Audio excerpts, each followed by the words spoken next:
علامہ جل ولی کل فرج اللہ جل اللہ جل اللہ جل یا صاحب الزمان یا حجت القائم یا ابا صالح ادرکنا ولا تغرکنا بحق جدتک سیدہ فاطمۃ الزہرا سلام اللہ علیہا اللہم صلی اللہ محمد وآل محمد وجل فرج قائم آل محمد اعوذ باللہ السمیع العلیم من الشیطان الرجیم بسم اللہ الرحمن الرحیم الحمد للہ الذی ہدانا لہذا وما كنا لنهتدي لولا ان هدانا الله لقد جاءت رسل ربنا بالحق الصلاة والسلام على النبي المكي المدني الهاشمي القرشي الابتهي الذي سفره مراج ومنزله قاب قوسين ادنى مقامه وجد الحسن والحسین نبی المحترم ابی القاسم محمد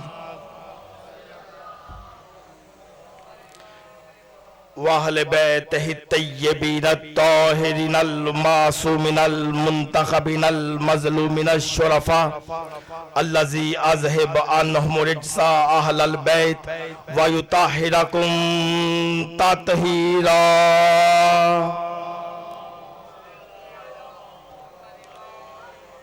وَلَعْنَةُ اللَّهِ عَلَىٰ أَعْدَائِهِمْ أَجْمَعِينَ مِنْ يَوْمِ عَدَاوَتِهِمْ إِلَىٰ يَوْمِ الدِّينِ وقال رسول اللہ صلی اللہ علیہ وآلہ وسلم عن جبرائیل عن اسرافیل عن اللوح عن القلم یقول عز وجل ولایت علی ابن ابی طالب حسنی فمن دخل آمن من عذابی خاندان رسالت پر باواز بلند صلوات صلوات کا پڑھنا عظیم عبادت ہے سارے صحابان مل کر باواز بلند صلوات بھیجیں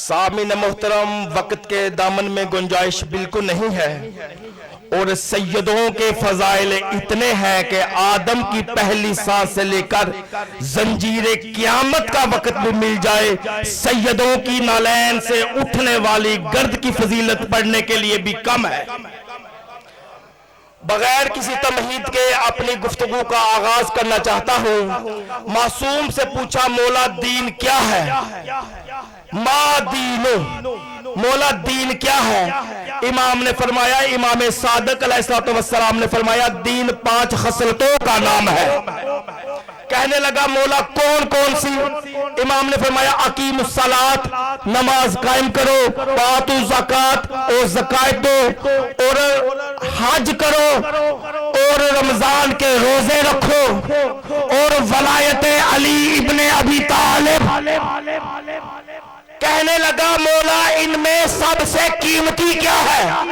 اور پھر خود ہی کہنے لگا مولا نماز امام نے فرمایا لا واللہ لا نہیں خدا کی قسم نہیں کہنے لگا مولا روزہ امام نے فرمایا نہیں کہنے لگا مولا حج فرمایا نہیں کہنے لگا مولا زکوٰۃ امام نے فرمایا نہیں بندہ خاموش ہو گیا ولایت کا وارث بول پڑا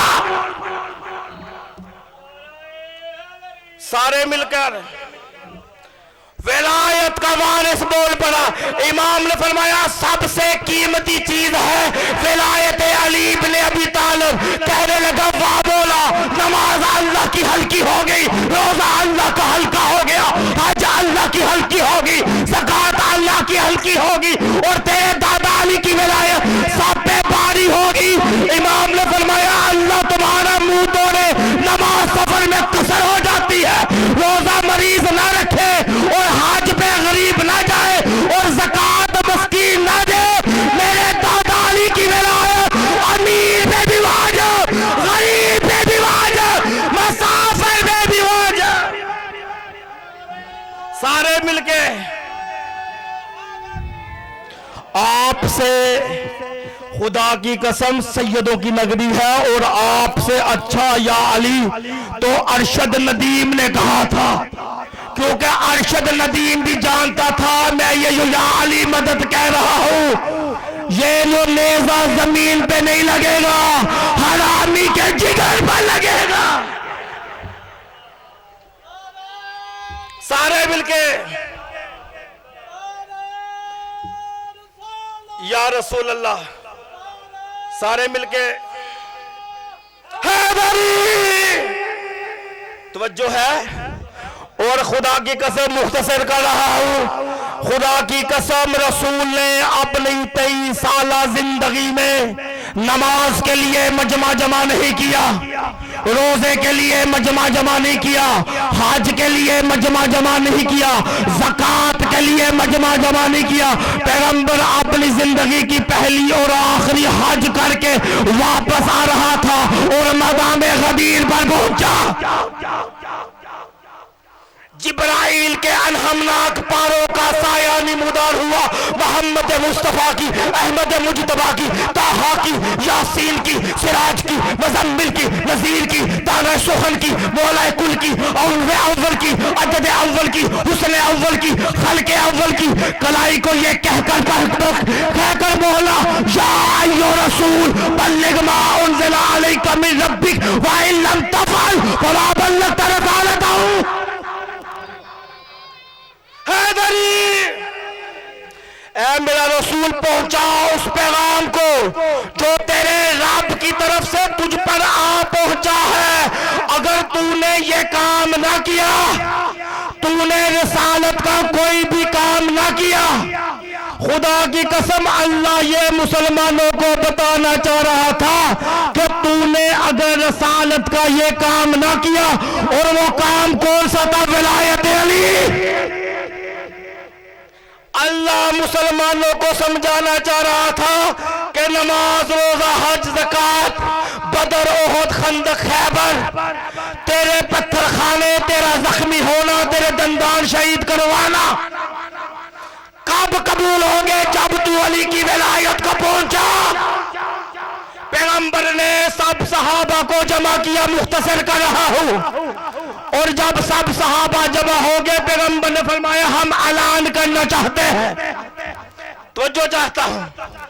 صحابہ نے کہا یا رسول اللہ اعلان کیجئے نا.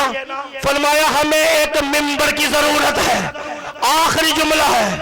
پیغمبر نے فرمایا ہمیں ایک ممبر کی ضرورت ہے. صحابہ غدیر کے میدان میں کچھ دائیں دوڑے، کچھ بائیں دوڑے، کچھ آگے دوڑے، کچھ پیچھے دوڑے، لیکن نیت صاف ہے دوڑنے کی. اور واپس آئے پیغمبر نے فرمایا کیا ہوا؟ یا رسول اللہ چٹیل میدان ہے، لکڑی نہیں ہے، ہتھوڑا نہیں ہے، کیل نہیں ہے، ممبر تیار نہیں ہو سکا. توجہ چاہتا ہوں. پیغمبر نے فرمایا یہی تو تمہیں سمجھانا چاہ رہا ہوں. تم 1.25 لاکھ مل کر ایک ممبر نہ تیار کر سکے، 1.25 لاکھ مل کر ایک ممبر نہ تیار کر سکے. 2 مہینے بعد ممبر والا کہاں سے لے آؤ گے؟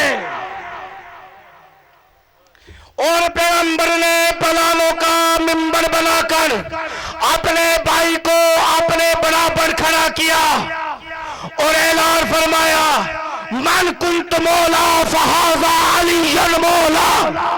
جس کا میں مولا اس کا علی مولا. آخری جملہ کہنا چاہتا ہوں. ایک شاعر ہے وہ کہتا ہے قدر دے ہاتھ وچ قضا دا ہاتھ. جو بندہ ابھی تک نہیں بولا مجھے ساتھ لینا چاہتا ہوں اور پھر جملہ کہنے لگا ہوں. وہ کہتا ہے قدر دے ہاتھ وچ قضا دا ہاتھ، شرم دے ہاتھ وچ حیا دا ہاتھ. حیدری قضا دے ہاتھ وچ قضا دا ہاتھ، شرم دے ہاتھ وچ حیا دا ہاتھ. عجیب منظر ہے قوم دے اندر نبی دے ہاتھ وچ خدا دا ہاتھ. بس عزت بھی بڑی تھی، مصیبت بھی بڑی تھی. آباد کس طرح یہ گھر فاطمی ہوا، اللہ جانے کس کی نظر لگی یہ گھر ماتمی ہوا. خدا کی قسم میں نے روایت میں پڑھا ہے جس کے نام کے ساتھ آج یہ مجلس مجذوب ہے. امام رضا علیہ السلام، مدینے کے لوگ روایت کرتے ہیں کہ ہم نے محرم اور سفر کے مہینہ میں کبھی بھی مولا کے پاؤں میں نالین نہیں دیکھی، سر پہ امامہ نہیں دیکھا۔ محرم کا چاند طلوع ہوا، فرزند رسول غریب زہرا مدینے کی گلیوں میں اس عالم میں عزاداروں نکلا، سر پہ امامہ نہیں، پاؤں میں نالین نہیں۔ بندے نے پوچھا مولا لوگ کیا کہیں گے؟ فرمایا دیکھتے نہیں افق پر محرم کا چاند طلوع ہو چکا ہے؟ مولا آپ محرم کو اتنی اہمیت کیوں دیتے ہیں؟ فرمایا ہمیں ڈر ہے کہیں یہ لوگ غدیر کی طرح کربلا کو نہ بلا دیں۔ اجرکم اللہ، اجرکم اللہ۔ عزاداروں بس ایک روایت اسی مولا کی پڑھنا چاہتا ہوں، ممبر بھائی کے حوالے کرنا چاہتا ہوں۔ عزاداروں امام علی رضا علیہ السلام بڑے اہتمام کے ساتھ حسین کی مجلس برپا کیا کرتے تھے۔ آپ یہاں پہ آگے ہیں، یہ آپ کا کمال نہیں، حسین کی اماں آپ کے گھر میں پیغام دے کے آئی ہے کہ کل میرے بیٹے کی مجلس ہے، تو نے آنا ہے، تو نے آنا ہے، تو نے آنا ہے۔ عزاداروں امام نے اپنے ہاتھوں سے فرش یاق کو بچھایا، پردوں کا اہتمام کیا، مجلس ذا شروع ہوئی۔ اچانک امام کی نظر دروازے پر پڑی، دیکھا امام کا ایک چاہنے والا، امام کا ایک شاعر ہے، اس کا نام دیبل ہے۔ امام نے ممبر کو چھوڑا، دوڑ کے اس کے پاس آئے، صرف پاس نہیں ہاتھ بڑھایا، ہاتھ بڑھا کے اس کے سینے سے لگایا، اسے چلتے چلتے ممبر کے پاس لے آئے۔ فرمایا دیبل جی مولا تو ہمارے جد مظلوم کے بارے میں شعر کہتا ہے؟ جی مولا کوئی نیا کلام لکھ کے لایا ہے؟ کہتا جی مولا لایا ہوں۔ امام نے فرمایا ممبر پہ جا کے سنا۔ کہنے لگا مولا آپ؟ فرمایا میں وہاں پہ بیٹھوں گا۔ مولا آپ زمین پر، میں ممبر پر۔ امام نے فرمایا تجھے کیا خبر اس صف ذا پر کون کون بیٹھتا ہے؟ عزاداروں پردہ لگا، پردے کے پیچھے امام کی بہنیں بیٹھی۔ دیبل ممبر پہ آیا اور دیبل نے آ کے حسین کا مسائل پڑھنا شروع کیا۔ بس دیبل نے پڑھتے پڑھتے ایک کلام پڑھا جس کا ترجمہ کچھ یوں ہے، اے فاطمہ زہرا تیرے بچوں کی عجیب قسمت، کوئی کربلا میں ہے، کوئی مدینہ میں، کوئی نجف میں۔ دیبل نے یہ کلام پڑھا، خاموش ہو گیا۔ امام اٹھے، فرمایا دیبل اس کا تذکرہ کیوں نکلا جو یہاں سے دور توس میں شہید ہو؟ امام نے فرمایا دیبل یہ پرچی پڑھو۔ دیبل نے جب یہ پیغام امام کا جملہ فرمایا، امام کا جملہ پڑھا، امام کا جملہ لکھا تھا، دیبل یہ تو سب قریب قریب ہے، ایک غریب زہرا، ایک فرزند زہرا، ان سب سے دور توس کی وادیوں میں۔ دیبل گھبرایا، ہاتھ جوڑ کے کہتا مولا میں آپ کے گھر کا پلانا نوکر ہوں، مجھے تو نہیں پتا توس میں کون؟ امام نے فرمایا توس میں یہ تیرا مولا۔